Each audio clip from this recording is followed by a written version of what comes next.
Welcome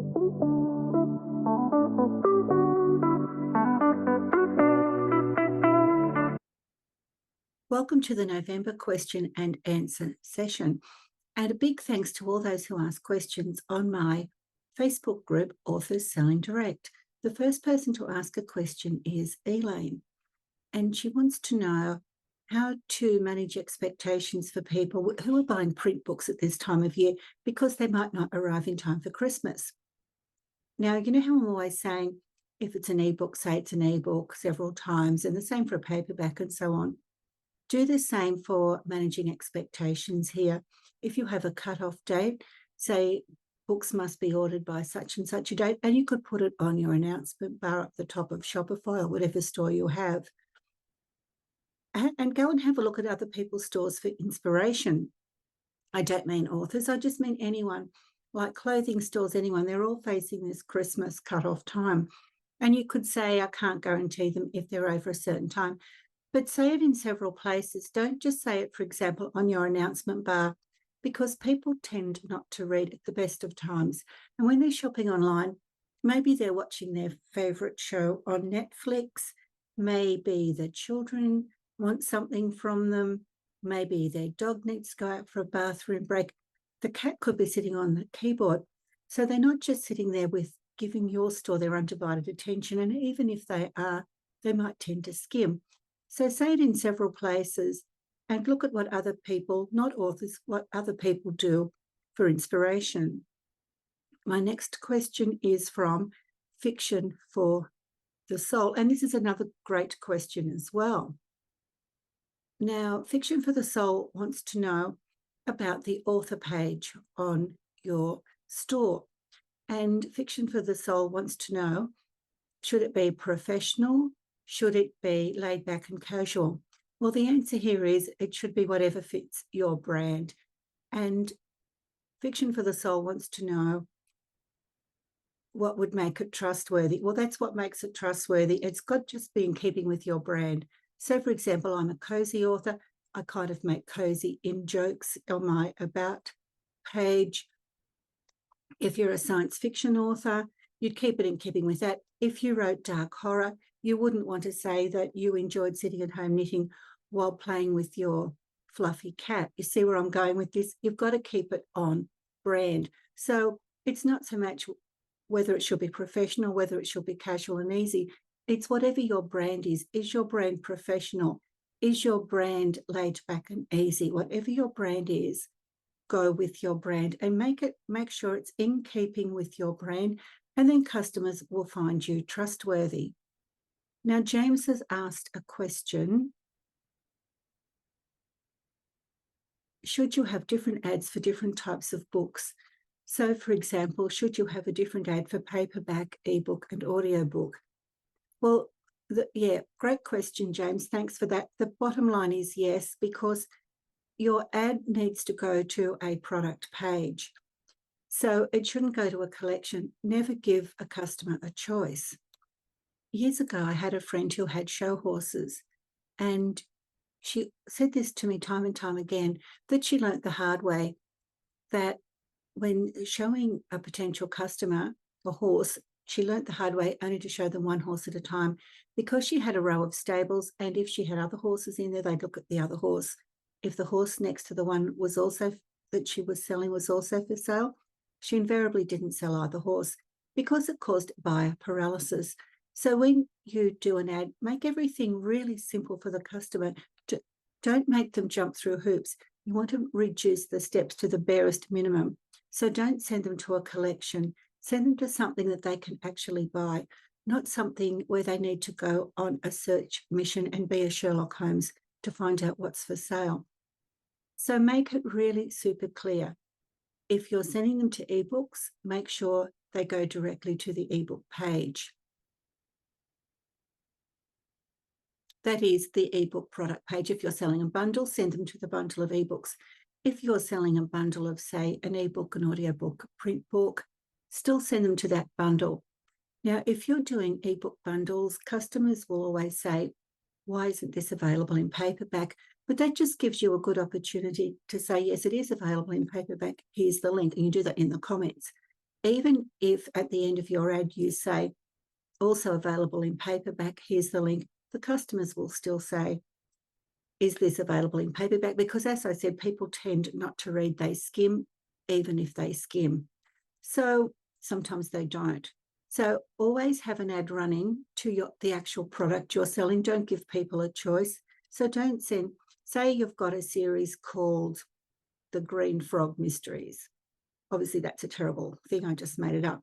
But say you had a collection and you had ebooks, audiobooks, paperbacks, large print paperbacks, hardcovers, whatever, and you sent them to the collection. Not a good idea for an ad. Don't do that. Focus on one or the other. Alexandria has asked a couple of questions. Thanks so much for that, Alexandria. I love these questions. Her first question is, what can she offer in the way of an upsell to help if someone, say, bought over $100 worth of paperbacks? What can she offer if she can't offer free shipping? I hope that was the question. So I'm going with that anyway.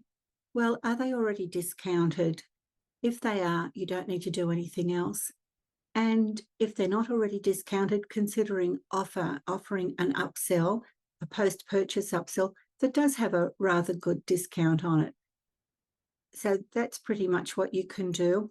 But also look at non-author stores for inspiration, and good ones, not like bad ones, but yeah. And Alexandra's second question is that I have said before to make sure a website is in good order before running ads to it, or basically it needs to be in good order anyway so people will buy. And she's asked, what do I mean by that? And that is an excellent question. The first thing to do is make sure you don't have a quantity selector if it's an ebook. People can only buy one ebook or audiobook at a time, so why have a quantity selector there? And it's easy to remove. You just go to your theme customizations and remove it. It doesn't look very professional, does it, if you go to someone's site and it's an ebook and there's a quantity selector? And even worse than just looking unprofessional, what if a customer clicks and thinks, I'll buy one for myself and buy a couple for my friends? That's not going to work, and you're going to have an unhappy customer. So make sure you remove the quantity selector on all your digital product pages.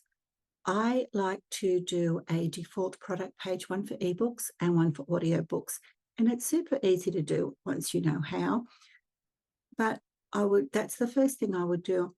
The second thing is to address the color of the buy button. Some are in horrible, non-converting colors. When I say horrible, it might be a very nice color, but it's a color that doesn't convert. Therefore, it is horrible if you want to make money. Now, another thing is what I call the kitchen sink look of a product page. Now, some product pages, and now that selling direct for authors has become the hot new thing, I have sadly seen a lot of product pages that look like they were designed. I'm trying to think of a polite way to put this. Okay, it looks as though someone has said to the person who has the page, find everything you can about your book, everything. Make a list of everything you can find. So when you go to the product page, the first thing you're hit with is how the book will be delivered.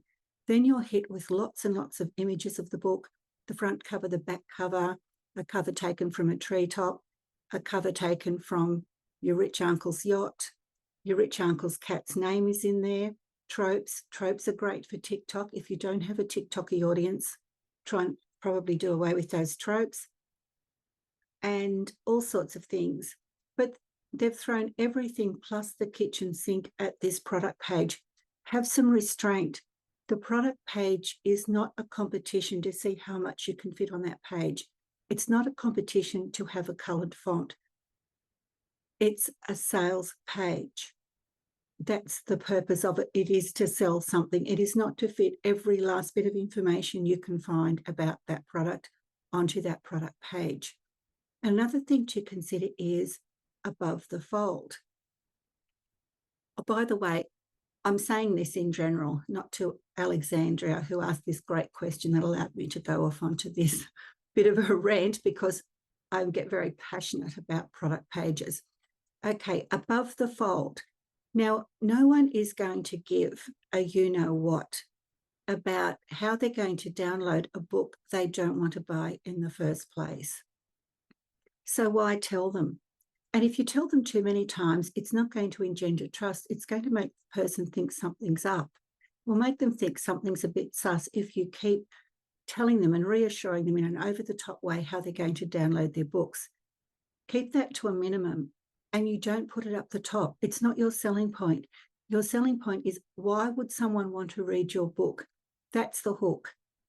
Nobody is going to want to download a book they don't want to read in the first place. So first of all, get them to want to buy your book. What will hook them into wanting to buy your book? And when I'm on that subject of price, price is typically good for hooking warm and hot audiences. That is, those who are familiar with your work, possibly past customers, not people who've never heard from you, who don't know you from a bar of soap. You could be on Mars for all they know. That's not going to hook them in. Has anyone ever offered you a 50% discount on something you don't want to buy? You wouldn't buy it, would you? No. So the discount doesn't matter if they don't want to buy it in the first place. So first of all, you need to get on your product page, you have the hook information above the fold. Now, that term did come from the olden days of newspapers before the digital age, but it still applies today. People have to scroll, have that great information above the fold, not so they have to scroll down to see it. And again, please, don't tell them 55 different ways with images how BookFunnel will deliver their book. It doesn't work. Seriously, try not to do it. And also keep it looking professional. Don't use different coloured fonts. Now, I did a mock-up for my Facebook group, Authors Selling Direct, and it was on my development store, and I did a product page of everything you shouldn't do. Gave me a good laugh. It was probably a waste of time, but anyway, I thought it was fun at the time.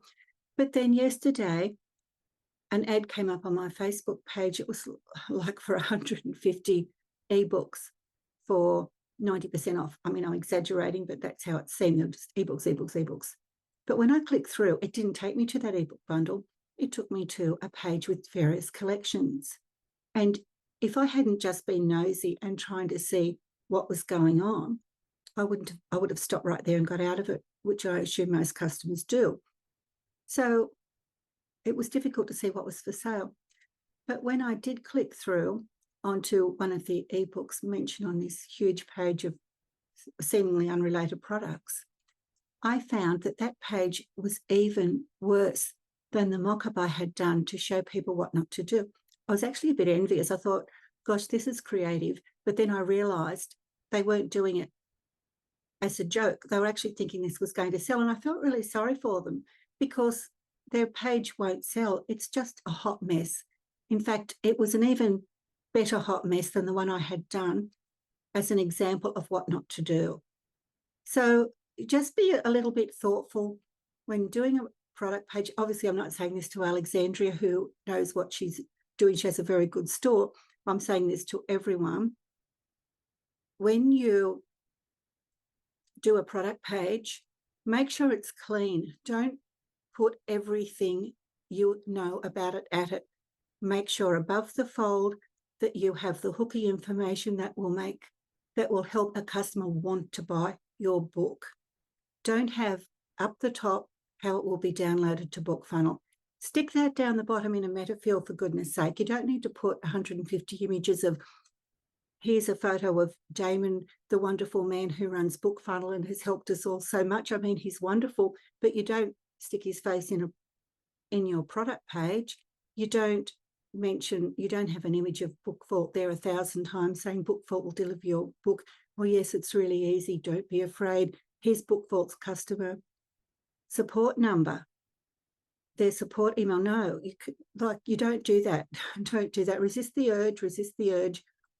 Have a simple and a very well converting product page. Move the quantity selector from ebooks and from audiobooks. Any digital content, remove the selector. Make sure your button is of a converting color. Make sure your hooky information is above the fold. Don't have your shipping information in their face, unless, of course, it's a Christmas thing, coming up to Christmas, and there's a reason you have to tell them they need to order by a certain date. And have what's going to help someone to want to buy your book on that product page. And that's the thing to get right first before you worry about SEO. Now, I have seen a lot of people think there's a secret sauce or a special method, and they're going to stumble across something to want to help them sell direct, but they just have to get the basics right first. Like, there's no point doing the advanced methods until the basics are right in the store first. And Cyril has asked, is Facebook doing something funny with its algorithm at the moment? Who would know? But I started Facebook ads just after, like back in the day, I can't even remember when. It was around when Kindle started or around when Facebook started, I can't remember. But because it was so long ago, but it was early days. Now, since that time, everyone's been saying Facebook's doing something with the algorithm. So the second someone's ad doesn't work in the way they want it to do, if they don't get the results they want, they say it's Facebook. I have seen this for years and years. You know how on the author forum, someone will suddenly say their books don't sell well at this time of year, and half the people will agree with them, but then the other half will say it makes no difference to them. People always extrapolate from their own experience. It's human nature. So people often think Facebook is doing something weirdly when it's not. I haven't heard any of the big media buyers worldwide say anything's up at the moment. So I think if you're having issues, look to your own ads and see if there could be an issue there. And on another matter, I often see people trying to jump to find the next big thing or some secret sauce that will help them. These things don't exist. There is no secret method. There's no fast track to success. It's almost like they're trying to win a lottery. It's best not to do that. It's best just to go back to the basics and get basics right instead of trying to add lots of different apps and lots of different methods to the store. Get the basics right first and then progress. Well, thanks so much for your questions, everybody. Keep them coming in. Please like and subscribe, and I'll catch you next time.